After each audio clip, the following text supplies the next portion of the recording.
Welcome to another episode of the Metal Queens podcast. I'm Steve Richards. This is where we spotlight the fiercest women shaping the sound of heavy music across the globe. Today we go to Italy, a powerhouse vocalist who brings both intensity and emotion to every note. Hailing from Rome, Crystal Emiliani of Re-X, building modern alternative metal with electronic elements too.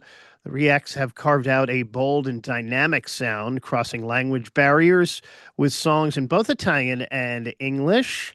And I'm happy to have Crystal join me. By the way, they have a brand new single out, Double versus Hyde. Welcome, Crystal. Welcome. Nice to meet you. Great to have you here. So I want you to Nice take to us, see you. nice to see you. Um, Take us back to the beginning. What first drew you to music and ultimately to metal too? Uh, I got into music thanks to the artist I listened to as a child, as like pop star, rock legends like Freddie Mercury and bands like Metallica. At some point, I realized I didn't just want to listen to music, I wanted to be on stage and do it myself. It feels like the best way for me to express who I am. How did the Re-X come together? It formed in 2020. And what was the original vision for the band? Um, we started the band during the pandemic. I just wanted to create something new in Italy. At first, the idea was to do metal in Italian, but as we started reaching an international audience, we began writing in English too.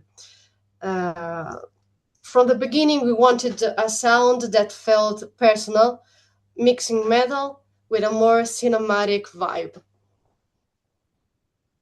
Crystal is also in the band. Her other project is Electra Storm. What inspired the Yeah. band name, the Re-X? Is there a deeper meaning behind it? Uh, yeah, it wasn't easy to find a name that worked in every language.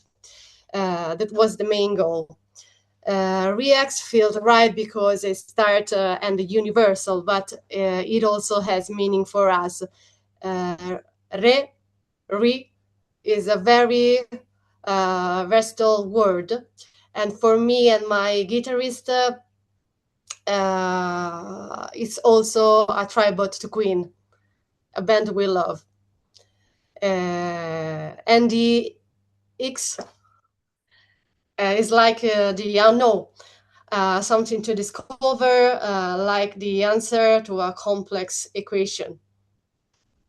Your music blends some modern American metal with electronic elements too. How did that fusion, that combination develop? Um, I think it just happened naturally as our sound evolved. Adding electronics element was a way to feel more modern, but also to mix different genre. Uh, we always liked experimenting and not sticking to just one style. Yeah, you seamlessly move between melodic and distorted vocals. How did you develop that versatility? I trained a lot to explore different vocal styles. For me, my voice is an instrument, and I really care about being prepared and knowing every day, every way I can use it. I never stop pushing myself to improve. How do you decide when a song calls for clean emotion versus just raw aggression? It's a natural feeling. Sometimes the lyrics call for something clean, sometimes for raw aggression. A lot depends on the music and what the song is trying to express. Crystal, let's talk about this single. It's great. Double versus High. Check out the video, by the way, too. What is the story or concept behind this song? I wanted to write this song inspired by a literary work that's always fascinated me, and I thought it would fit perfectly for a metal track. For the start, I wanted to bring out Hyde's character, uh, his instinctiveness and raw energy, and I hope that comes through in the music. Uh, the song basically tells the story from Stephen's classic novel. I love it. Mm. The title, Double versus Hyde, it suggests duality. What does that theme mean to you personally? I think the theme is really timeless. Personally, I often feel torn between two sides of myself or two directions in life. Stevenson captured that inner conflict, and for me, it's always about finding a balance between these two parts. Was there anything different about the writing and recording process for this track? We definitely paid a bit more attention to the sound and the structure. Nothing radically different, but we wanted to make sure the music came across as strong as possible and really hit the way we intended. What do you hope listeners and viewers watching the video of it take away from it? I hope the song gives people energy and that they really enjoy the groove and the musical parts. Mm. I want them to get carried away by it. From your self-titled EP to Black Gravity, how do you feel this band has evolved over the years? Um, every single we write, we try to make it better than the last. In terms of sound quality and musically, uh, in general, I see it less as an evolution and more as a continuation, always pushing ourselves to improve. I hope that comes through in the music.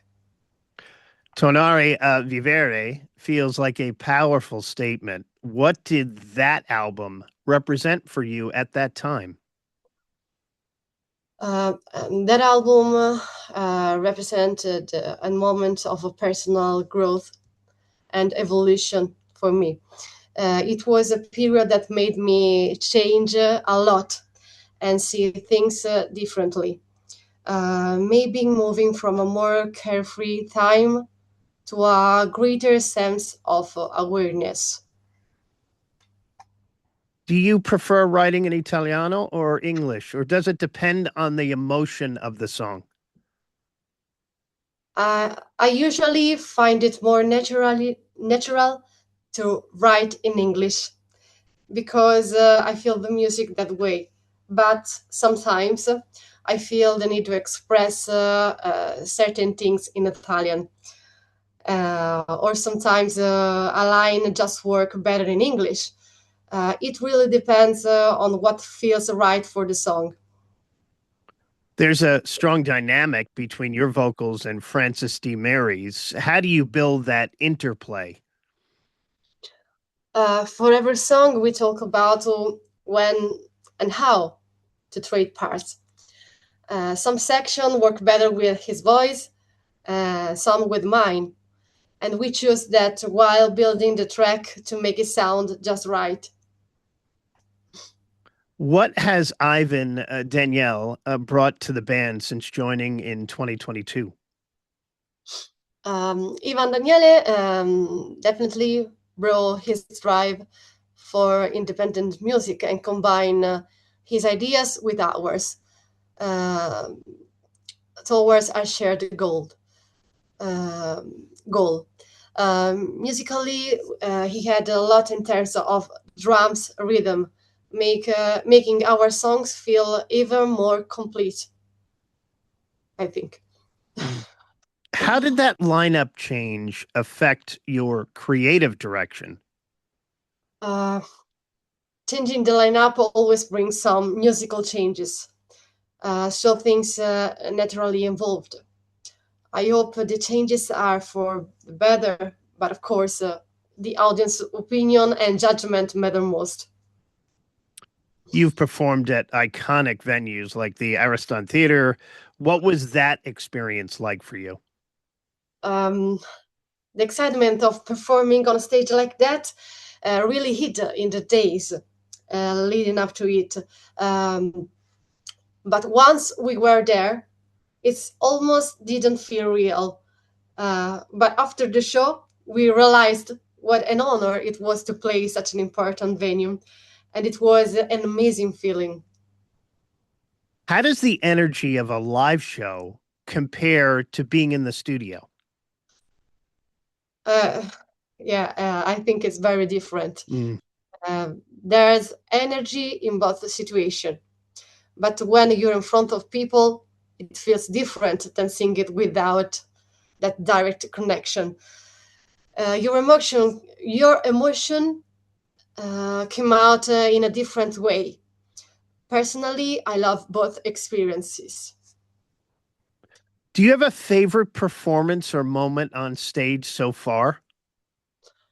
Yes, yes, I definitely have some favorite performances, mostly the ones with fewer technical issues, Mm. where I could really enjoy the connection and the energy between me and the audience. Uh, I didn't pick a specific shows, but more certain moments. Your music crosses language and cultural boundaries too. How important is that to you as an artist? For me, that's the most important thing. I don't have any prejudice towards anyone or any way of thinking. What matters to me is a respect for others, and I hope that comes through in what I write and in the message of my music.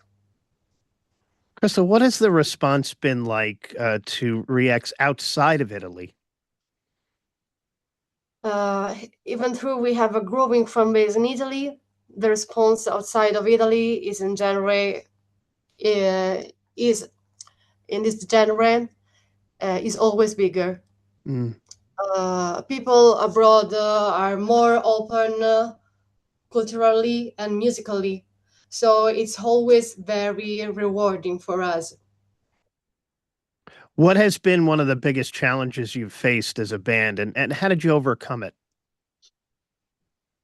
I think the hardest challenges are in the day to day, standing out in this huge sea of music and for independent band, finding the resources to reach the same level as those with bigger budget and connections. Doing everything yourself, almost like running a label, is exhausting and can sometimes overshadow the joy of making music. Making it to the Sanremo Rock Finals, that's big. And what did that moment mean for you? Um, Making it to Sanremo Rock was one of the first big milestones for our band. It was an experience that really marked us and helped us grow. So I say it was a true starting point. What does a typical songwriting session look like for the Re-X? Songwriting usually happens on stage in different places. I might start with the lyrics, then pass to Francis to work on the arrangement.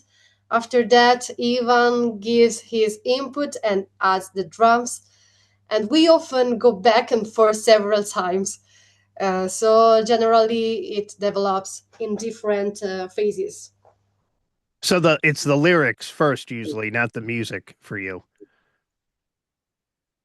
Yeah, I usually start with a melody, and based on that, I develop the lyrics. After that, we build the rest of the music around it. It's not a strict rule. It's not a strict rule, but this is generally the process I use the most.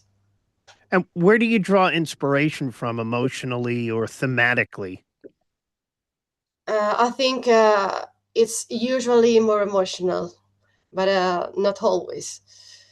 Sometimes themes or images can inspire me, but for the most part, I say it comes for emotional plays. And what is next for the Re-X? You have this single, Double versus Hideout now. More singles, a new album, a tour?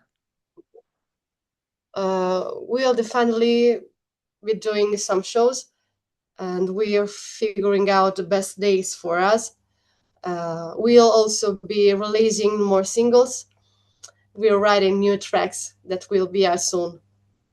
All right. And are there any dream collaborations you'd love to make happen?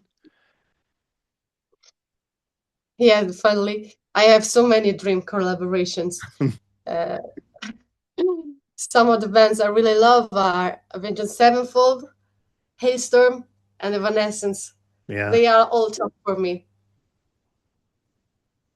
She is Crystal Emiliani of The Re-X. They have a new single out now, new video, Double versus Hyde. More singles are coming from this band. Make sure you follow them on social media also for some upcoming tour dates as well. Crystal, thank you for joining me. Thanks to you. It's a pleasure. Thank you. Same here. And thank you for watching and for listening to the Metal Queens podcast. Like it, share it, subscribe to it wherever you get your podcasts. Thanks for watching. I'm Steve Richards. I'll talk to you again next time.